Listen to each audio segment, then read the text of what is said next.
Hello, I'm Melissa Trainor, and I will be doing two monologues. One from Detroit, a Play by Lisa Dumour, and the other one from A Matter of Husbands by Fernand Smolnar. We've lived a lot of places, and never did the neighbors give us the time of day. Neighbors. Is that word even in the dictionary anymore? It's archaic. Am I saying the right word there? Because you don't talk to your neighbors anymore. If you need a cup of sugar, do you go to your neighbors? No. You go to the 24-hour grocery. And if you do see your neighbor, getting out of the car or calling their kids inside, what am I saying? Kids don't play outside anymore. They might get seduced by some homicidal drug addict. Ugh. Anyway, so you see your neighbor, setting up the watering system or something.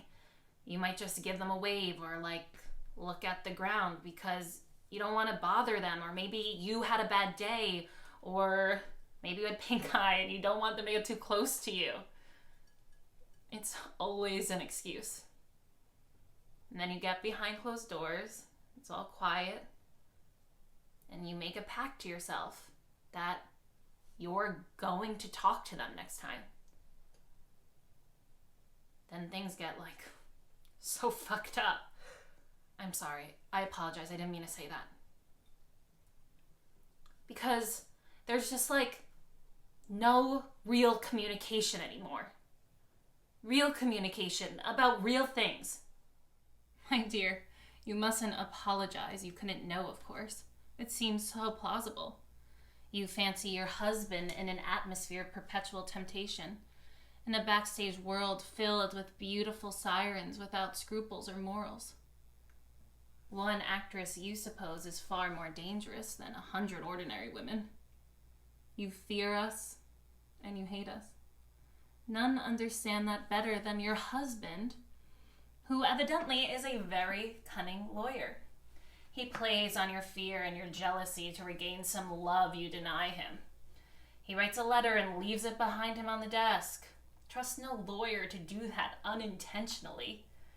He orders flowers for me in the morning, and then he cancels the order the moment he arrives to his office. By the way, has he not a lock of my hair? Yes? They bribe my hairdressers to steal from me. It is a wonder I have any hair left at all. My dear, if you only knew how often this sort of thing happens. It's clear that he's playing a little comedy on you to make you jealous, to revive some interest in him.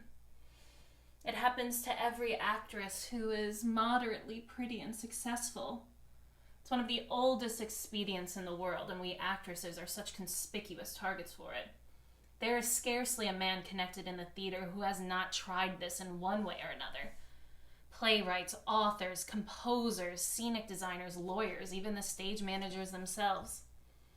To regain their wife or sweetheart's love, all they have to do is invent a love affair with one of us.